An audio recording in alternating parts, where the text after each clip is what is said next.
Hello everyone, my name is Frank. I am a bass player for a church worship team. I decided to make this series of videos, episodes, whatever you want to call it.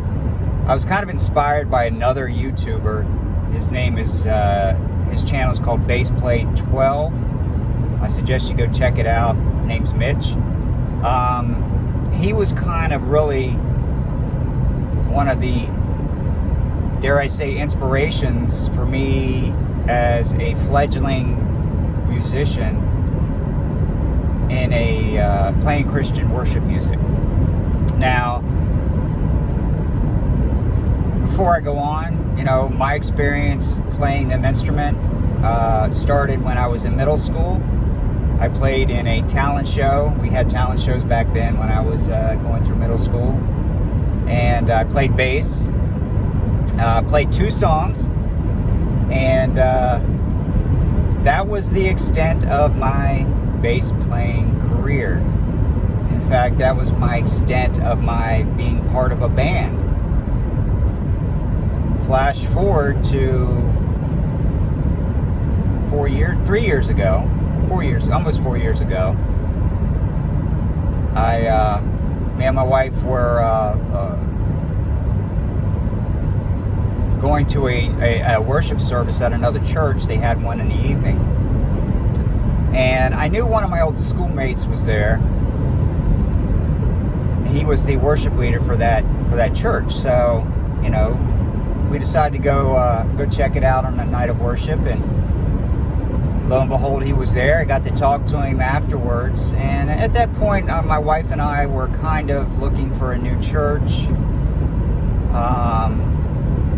Kind of looking around, not really looking around kind of thing. You know how it goes. But he was there. We talked to him afterwards.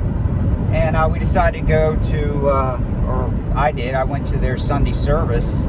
The worship night was on a Friday. I went to the Sunday service. And enjoyed the service. We ended up eventually going to that church. But it was funny is that the worship leader was actually one of the members of my middle school band, right?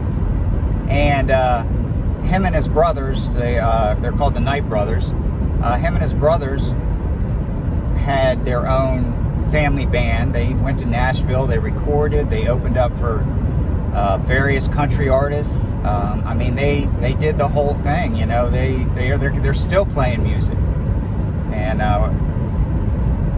so he asked me, he says, "Frank, do you still play bass?" And I said, "I haven't picked up that bass in 40 years. 40 years I hadn't picked up an instrument." But he was pretty persistent, and he felt like that this is what God wanted, and he continued to be persistent about asking me. And finally I relented on I remember during the Christmas season, and I went into a local pawn shop in my area. Walked in, they had a Dean bass, old Dean bass there, and they wanted $100 for it. So I sat there and played it, not really knowing what I was doing, because I had pretty much forgotten everything that I had known. And he said, I said, "Well, I'll take the bass in the case." And he said, "Well, all right, well, that's $100. And I got the bass and went home and did what any fledgling musician does nowadays. Instead of going to take lessons and doing it the right way, I went on YouTube. The worship leader, his name's Curtis, he would give me the music that was being played that week, even though I may not be playing, and said, "All right, here's the music, try to learn it, do the best you can, and when you're ready to play with us, just let me know." So that's what I did, and the reason I mentioned Mitch, his Bass Play 12 is his channel, is that he was pivotal in helping me learn modern contemporary Christian worship songs. Nothing fancy, nothing flashy. He would grab his bass, he'd sit in front of the camera, and he would play the song. And I would learn through that. Now, there were various other places that I would visit, but his channel was pretty, and he was, pretty much the go-to for me. So I really appreciated him and what he was doing. Now, as I continued to play and continue to learn, finally I got my first chance and opportunity to be a part of the worship team. Now, the worship team was just the worship leader, his brother who was singing, my wife who was singing, and drummer, and that was it. So when I joined, I was the bass player, of course, and got to play my first time. Funny story is that even I didn't understand playing in different keys, right? So when I learned a song, I learned the song in the key that it was originally recorded in, or whatever the artist recorded it in, or the example I used, and that's what I would play. I got to church and I played the song in that key, and come to find out that not everybody sings in the same key or plays in the same key. Now, my wife has been singing in church all her life. Hymns, traditional hymns, contemporary hymns, onto contemporary Christian music. I mean, she's sang all her life. And me being the smart one didn't realize that there are keys, and not every singer sings in the same key. Now, I know that every singer has a different voice type, and I get that, but I didn't realize that, call me stupid, but I didn't realize that, in my beginning of playing, that you played in different keys. But anyway, I finally realized that the hard way, and when my worship leader at the time would send me the music, he would have it in the key, and then I would learn it in that key. Now, the resource I used and still use to this time is called Multitracks. It's multitracks.com, and man, I tell you, that website was a tremendous help for me. I didn't have access to learn from a teacher or be tutored or anything like that, with job and family, and I just didn't have the opportunity to do that. And Multitracks breaks the song down to each instrument and to each voice, and allows you to learn your part. So they would have just the bass part, and wow, what a help it was just to learn the song, just to learn the groove of the song, how the bass was played. It was just pivotal. So I would say between Bass Play 12 and Multitracks.com, which really pushed me forward into learning and being able to play a full song, I would like to say, correctly. Now, yeah, I had quite a learning curve. I'm now 55, so at 53 or 52, whatever, is when I picked up the bass.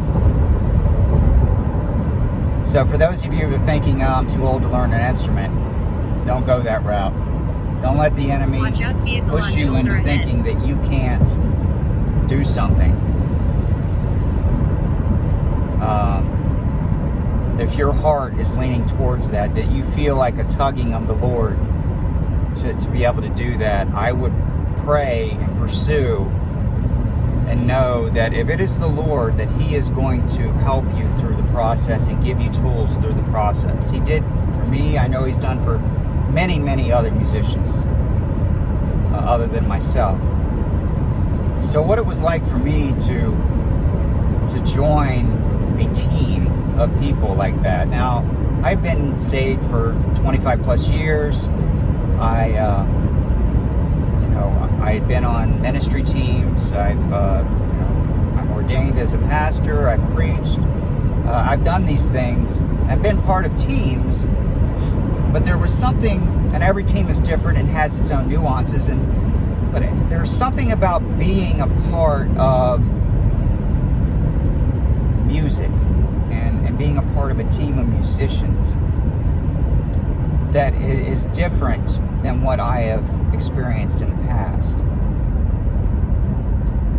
And not to say that there isn't passion for everyone who is part of a team or is following their calling and they're leading in the Lord. What I'm saying is that there is a vulnerability that is felt when you're playing music and you're being that the Lord is orchestrating the worship.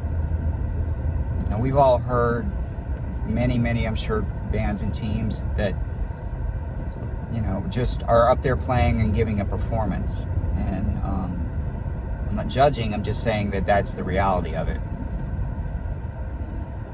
The other aspect of it, of course, is the fact that there are also teams that are hungry for the Lord and knowing that God is orchestrating their movements and orchestrating the music brings it into a different perspective.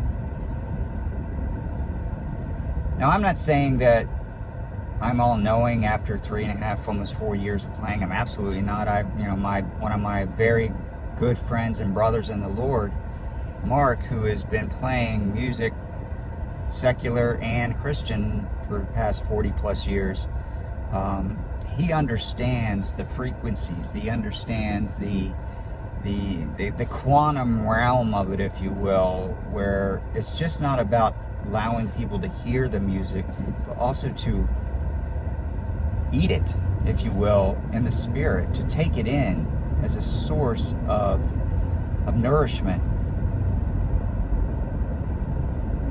And I'm not going to say that my journey as a musician, fledgling musician, has been all peaches, but what I am saying is that I have come to understand, finally, after all this time being a Christian, why the Lord speaks so much about music in the Bible. Sing a new song. Let your voice be heard in the heavenlies. Why David in the Psalms is lyrical in everything that he talks about. I'm finally getting an understanding of what it means to be part of a team of worshipers. So that's kind of the intro of this, if you will, of a series I'm hoping to continue on. I know there's tons of them out there on YouTube, but if you get a chance, I'm not asking you to like, I'm not asking you to subscribe. If you do listen, just pray about what I say, and if you want to continue listening, great. And if you don't, I understand. But this journey that the Lord has me on, in fact, I'm coming 4 years, 3.5, 4 years of playing this journey. I'm actually coming back from DC, going back home. I just picked up another bass that I found that somebody was selling, and I couldn't pass it up. So, but anyway, please continue to listen and to join me and to be a part as I take this journey and just try to share with you my experience of what it means to be a new musician in the realm of contemporary Christian music and being on a worship team. So God bless you. Thank you for listening. Please comment below with your concerns and questions. And I look forward to seeing you all next time. Until then, God bless.